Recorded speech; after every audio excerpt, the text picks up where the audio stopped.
Hi all, guess who? I'm back. Ooh, the shininess in my head. Let me slide over a little bit.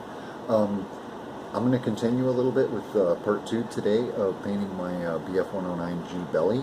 And I'm going to continue to improve what I started on my last video, which was basically just doing some of the major panel outlining on here, except I had a thought after looking at some of my reference pictures, which I'll share with you guys right here.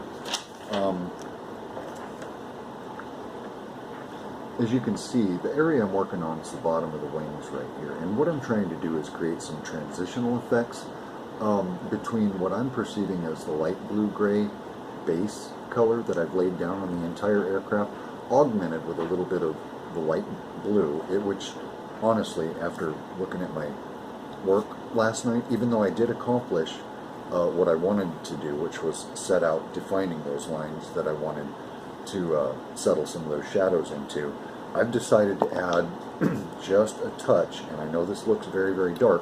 This is the light blue on the right, and I'm going to add just, probably not even a half a drop, probably a lot less than that, just to give it a little more tonal variation. And I've also decided that I'm going to attempt to carry the beginning of those blue lines that I laid across the bottom and the belly of the aircraft, probably right on up to the bottom of the canopy, which, as you can see in comparison to the pictures, is right about where it goes to. I'm doing that for contrast, so that's going to be my shadow color. On the flip side of that coin, every shadow has to have a highlight. So, to do my highlights, and I haven't decided which of these two colors, again, I'll be using the Model Master as my basis for my highlight. And I have two different shades of gray here, both in enamel, so that I can mix them. They're both Model Master. One's flat gold gray, which you can see is quite dull and quite neutral, as opposed to the slightly bluer tint, light ghost gray. These are both U.S. Navy tints, this being an older tint, this being a newer, more modern tint. So, being in line with the blue, I think I'm actually going to go that way. Light blue again here on the right, with the light ghost gray. So again, just as it was last night, I'm going to do a little bit of test spray before I come back with you guys and carry on. So give me a few minutes to do that and I'll be back. I am back, done my little test spray. Relatively happy with the increase in the darkness by adding that, I'm telling you man, it was literally a toothpick drop full of this gunship gray to my blue. So I'm not going to do any music today, only because I kind of want to talk you guys through the process today. And my extractor is running in the back. And to be honest with you, that is not a true extractor. That's actually an air conditioning unit. And don't tell my family this. I rewired it a little bit. It has a fan function on there instead of, in addition to the AC units on there. And it's all, I can set the temperatures, but basically I rewired it. And I've made an inductor out of it. Or not an inductor, but an extractor. So I have some ancillary doors open off camera that you can't see. They're small doors, but they help draw in fresh air. And roughly that unit, I'm looking at my footprint of my workbench is, give or take, just under or just over 400 square feet. I've done the volumetric calculations, but roughly I'm working with about an 8-foot ceiling in here. But suffice it to say that that unit moves 400 cubic feet per minute. And based on the size of the actual room that I'm spraying in, I'm removing anywhere between 25 and 30% of the constituents that I'm spraying, and I'm getting a completely reflushed air about every 4 minutes in here, which is why I'm spraying without a mask. Being the chemical, petrochem, and fire guy, I've had my exposures. This stuff, believe me, is the least of my worries. So anyway, we're going to press on with it, and again, just to lay out with you guys a little bit more about what I'm doing, is I'm going to continue to improve these panel lines that are shown on the bottom here. These are my shading areas that I want to do. I'm going to carry them up through the fuselage up to where they meet basically what's going to be level with the canopy here, and they proceed all the way out to the nose and all the way up, and then they turn up just before the tail. So I'm going to be relaying exactly what I did last night and extending a few more. And that's just some insight that I had. I don't get struck by lightning bolts of brilliance very often, but when I do, I like to act on them. So, let's paint. Here we go. As soon as I turn the camera down for you guys so you can actually see what I'm doing. And again, to the best of my ability, I'm going to very deftly try to keep my work in camera as best as I can. And again, as you can see, very, very, very thin mix.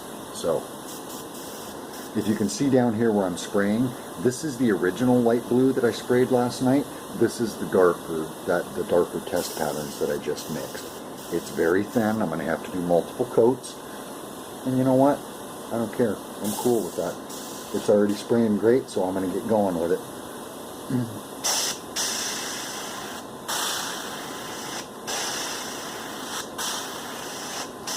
I'm going to try and be a bit more precise and a little more focused on improving these, because again, I'm pushing shadow into here. Shadow is what I want, contrast is what I'm after.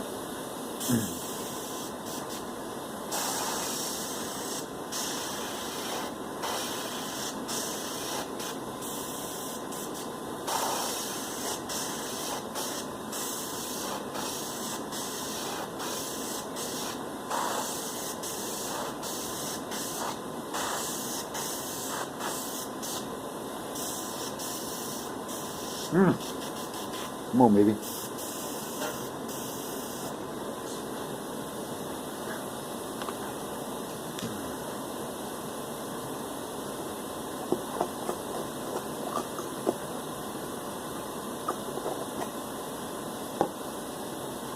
And again, just real briefly to reiterate something that I kind of misspoke on my video last night. When I said that the key to painting this is a steady hand, there's more to it than just that. The real keys to doing this type of close-in work: thin paint, low pressures, steady hand, and a lot of focus. And plan your paint steps out. I write them down because I'm still working with processes. That way, if I come up short, I come up light, guess what? I can recreate my paint. So, here we go, carrying on.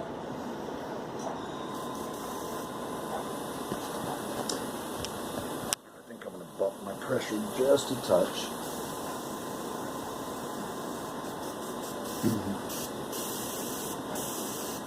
Yeah, that's a little better. Good call on that one, Scotty. So you guys can see, I've done these first two right here. Not sure if you can catch those gradient differences yet, but I can.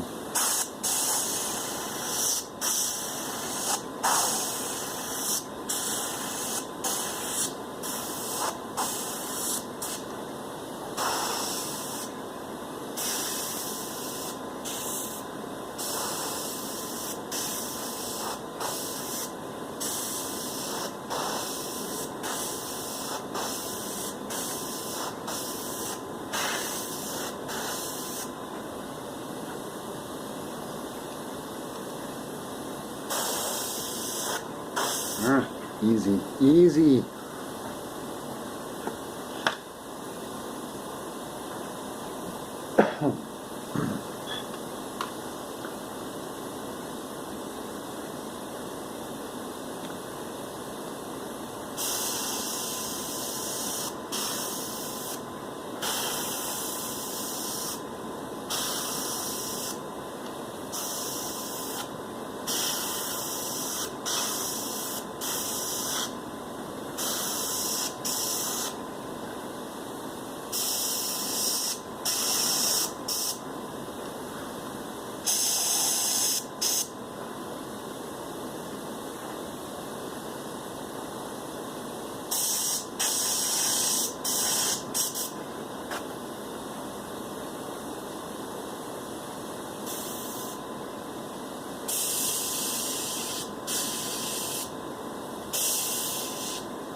I'll come back to that.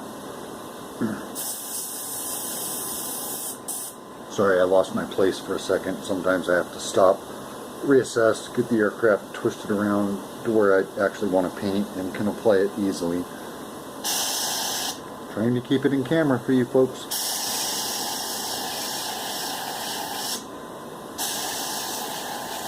And on rare occasions, just for some contrast and some contextual measures, I'm exercising a good bit of artistic license on this. I'll pick out a panel, maybe both panels. You know, aircraft are roughly symmetrical, so sometimes I'll pick out one panel, sometimes I'll pick out two, a little darker, a little lighter than the other.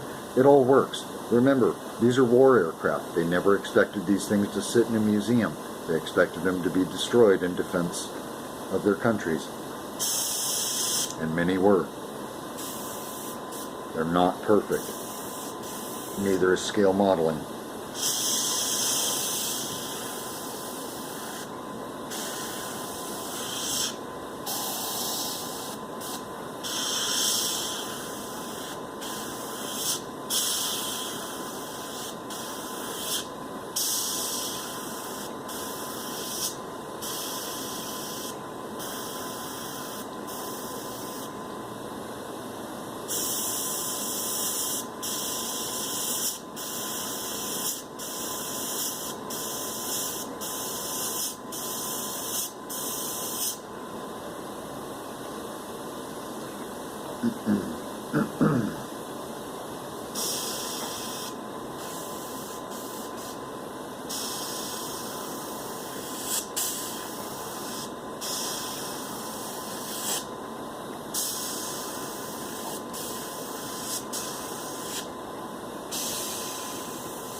Look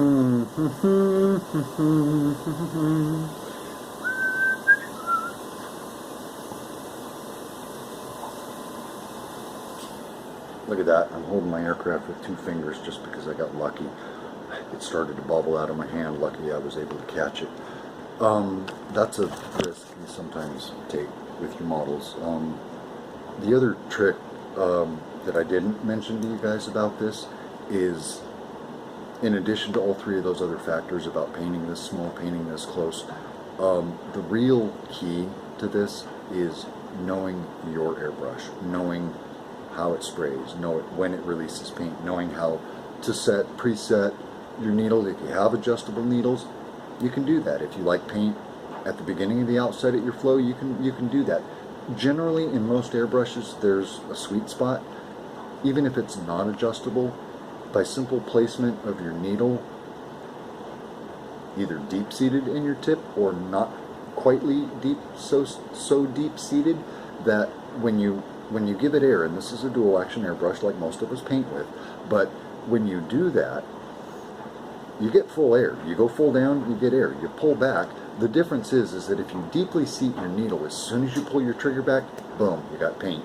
If you're like me and you kind of like to see where your paint's going first and kind of where your air is hitting or feels like it's hitting on the brush, you can use that as sort of like a target acquisition thing, and you can back that needle out just a micro amount, but it offsets that needle just enough to give you a little bit of a delay that if you start laying it down in the wrong area, you can stop real quickly, readjust, just like you would with a gun, paint with both eyes open, you know, look at your target, don't look at the model, look at your end result.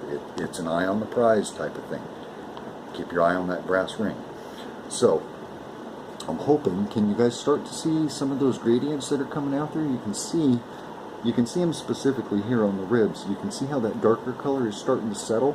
That's kind of an opacity thing, because remember, I had just the light blue on here last night. Added a drop of the gunship gray, and I'm telling you, it really wasn't a drop. It was literally, I got the end of a toothpick wet and dropped a very, very, very small amount in there, and I thinned it. I told you guys I was working at about 60-40 last night. I'm working at least 70 thinner to 30 paint today, and it's an averagely warm day in the U.S. high deserts here. Nice, no breeze, humidity's good, right where it needs to be, and temperatures are good.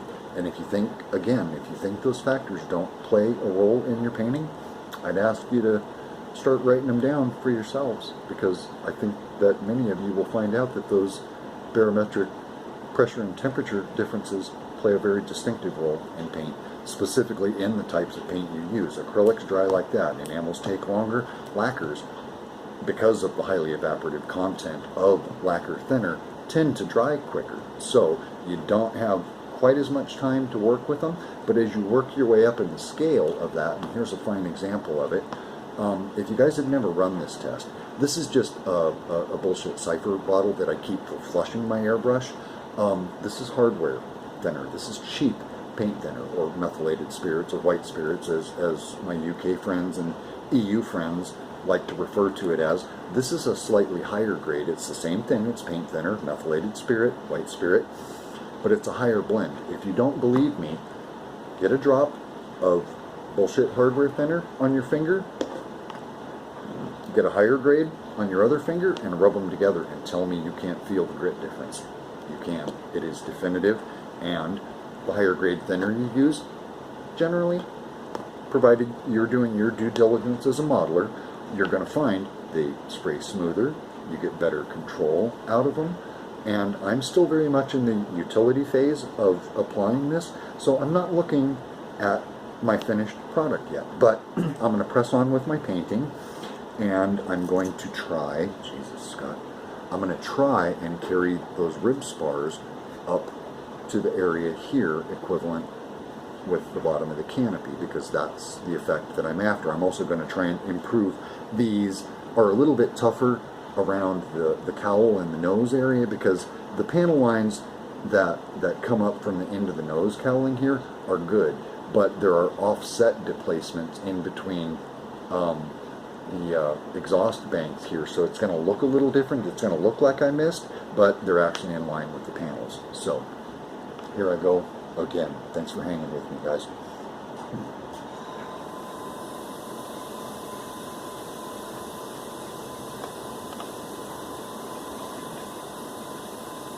Just wanted to show you guys too is that in addition, I know you probably can't see a lot of that, because I'm spraying with such thinner paint today, I'm actually getting almost no gump on the end of my needle, which is sweet. That means I'm learning, I'm getting better, so pretty happy with that.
Excuse me, I'm just going to pause again. Sometimes when paint's this thin, I will occasionally stop, and sometimes it's good for me to stop because it gives my chance a hand to relax so that I don't feel so cramped, and I'm like, hurry up and finish before your hand finishes cramping. I'm like, no, just stop, take a minute, breathe. And I got to tell you guys, as when I just said the word breathe right there, it made me think my euphemism about shooting a gun with both eyes open and relaxing. Don't forget to breathe when you're airbrushing. I've noticed myself when I was learning, I used to hold my breath much like I used to do when I was shooting. I became a much better shot. Breathe, do your most delicate applications, just like you would shooting a gun, just like they teach snipers how to shoot. You know, make those delicate movements on your trigger, just like you would on this trigger, at the natural pause of your respiratory cycle, which is breathing in, slight pause, before you breathe out. In, pause, out. Try and manipulate your airbrush to meet the rate of your breathing. Breathe naturally, breathe cleanly, breathe often. Let you keep your mind focused, let you keep your hands steady. I've noticed that when I'm not steady with my hands, I'm not breathing enough. So as soon as I remember to regulate my breathing patterns again, I start painting good. So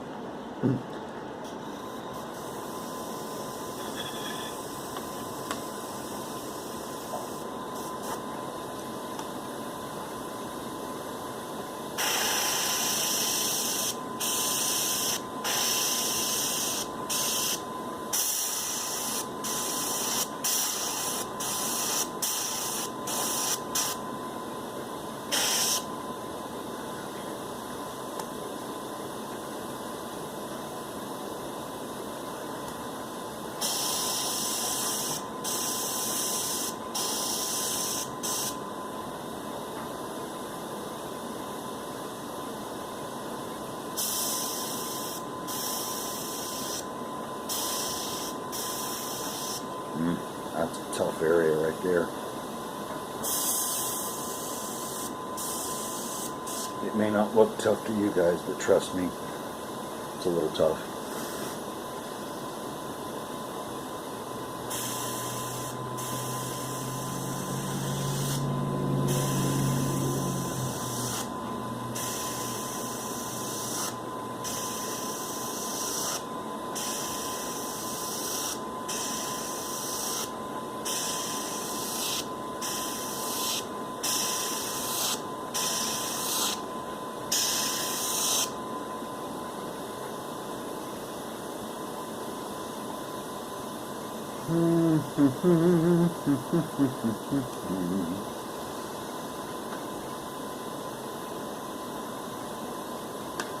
Easy, Scotty, easy. Damn it, Scott. Turn your camera down so your audience can see what the hell you're doing. Jeez. Sorry, sometimes I forget.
Alright, I hope in this video that you guys are able to see a bit of those graduations. As you can see, they are very subtle. Subtle is what I'm after, okay? I'm trying. This is why I work with thin paint, because you always have the opportunity to add more. Why? Because I wrote down my mixes and what I'm doing with them, so I can replicate the paint. I'm coming to the end of my 30 minutes. I'm trying to keep my videos under 30 so I can keep you guys engaged. I need a little bit of a break. It's getting a little bit thick in here, so I'm going to air the garage out for a while. I'm Scott, S3 Model Works, and this is my bitchin' little BF109G build. And if you guys haven't seen that, look at the fuel tank on that thing. Is that not the coolest little wasp's tail fuel tank? And that was pretty specific to that Finland 1943, because not only were these birds intercept and interdiction aircraft, they were flying long distances in generally shitty conditions to fly an aircraft. Extra fuel consumption equals extra tank, and this is one of the coolest little drop tanks with that sort of inverted wasp's tail on there that I've found. I'm glad I saved it from my extra box. I wasn't going to add it, but I'm glad I did. I'm really digging the look of it. Anyway, I'm Scott, S3 Model Works. Clear my head, clear my garage, take a little break, and I'll come back with you guys for a continuation, okay? Thanks for hanging out with me again. Questions, comments, subscriptions, likes. If you have any comments or questions, please throw them in there. I'll expound on anything I've done and shown here in the video, and if you have any additional questions, again, not an expert, but from me to you, glad to share with you what I know. Thanks for hanging out with me. I'm Scott. Bye.